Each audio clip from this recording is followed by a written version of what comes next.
Hello, I'm BX Toycat and welcome back to another video. Today I'm going to be telling you 5 fun facts you might not have known about the Ender Dragon in Minecraft. So the Ender Dragon is such an interesting mob to me, not only because it's one of the 2 boss mobs in the game, but also because it was one of the very last projects that Notch actually worked on as a developer at Mojang, and I thought it would be pretty cool to go through some of the things you might not have known about it. So please do like the video if you do like it, because it helps out the channel a lot, and lets me know you do like it, and let's get straight into the video, shall we? With fact number 1, which is to do with the fact that Notch, of course, again, one of the people that worked on this, was not able to defeat the Ender Dragon when it first released. So the reason for this is because Notch wanted a really hard Ender Dragon fight, because this is kind of, the end of the game, and it still kind of is the end of the game. And basically, one of the things he directly said as a quote was, if I can beat it all, then it's too easy. So Notch and the whole team deliberately designed the Ender Dragon to be too difficult for Notch to kill. So if you can beat the Ender Dragon, you can do something Notch couldn't do when he first came out. Obviously, since then, he's probably, killed him at least once or twice, but still, it's a pretty cool fact about Minecraft that you might not have known. So,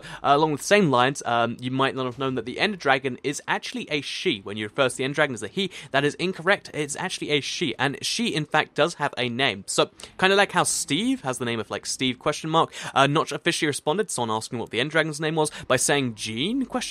So, yeah, the official name is Gene with a question mark at the end for the Ender Dragon. It hasn't caught on quite as well as Steve's name has, but if you ever want to do refer to the Ender Dragon, be like, oh, who's been a cute Gene behind those towers firing acid at me, then that's something you can entirely do. So yeah, she's a female and she's called Gene, and that's something you might not expect from a giant dragon firing acid at you, but it is in fact true. So next up on this little list, we have the fact that the Ender Dragon is one, or in fact the only mob that cannot be named with a name tag. So basically you can name pretty much any mob in the game, non-hostile to give it a name, hostile so you can keep it from not spawning, and even the Wither to give you a cool message at the top of the screen, but the same cannot be said for the Ender Dragon. And to quickly prove that, let's just fly up to him.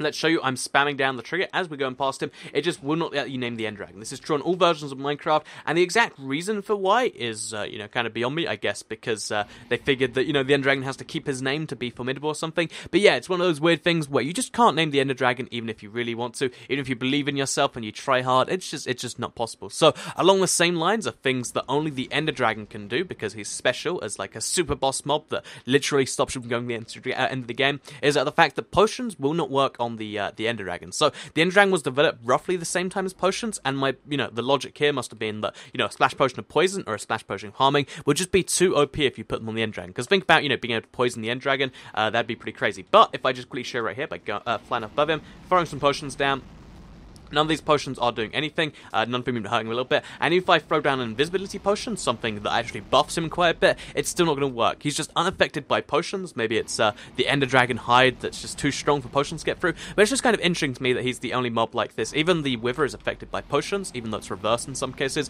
The Ender Dragon just not affected at all, no matter what you throw at him, just doesn't do anything. It does stuff to me though, and I'm invisible now. So yeah, Ender Dragon cannot be hurt or helped by potions, which is a strange little fact. So can't be named, can't be hurt. And something you might have noticed during this entire video is the fact that the Ender Dragon, unlike pretty much every other hostile mob in the game, will actually try to attack you, even in creative, even when unprovoked. Just, his starts provoked me, and you can see he's firing these Ender Acid balls, he's flying directly into me, and it's really, really strange to me that he's like that. So yeah, the Ender Dragon is very unique in a lot of ways. Unique not only because you can't name him or throw potions at him, but unique in that he's angry at you even in creative mode. Even if you're, flying around this new game mode, he decides, I don't care, I'm going to keep on firing Ender Acid at you. So yeah, that's an interesting little fact, and yeah, she is in fact called Gene. And as a fine little bonus fact here for you, because I like including these at the end sometimes, and this bonus fact is that Notch has actually detailed the reasons why the Ender Dragon can fly through blocks, and it's mostly developmental reasons, because when they were developing the update of the engine, they wanted to get out as fast as possible, so they had a set date where they're going to stop writing code and start just bug fixing it, and at that point, they had some real problems with the dragon, because every single part of the dragon is its separate own little entity, like the wings have their own animations and stuff, and making the Ender Dragon as a whole pathfind was really, really tricky. Now, adding to the fact that players, one of the easy solutions at the end used to just be,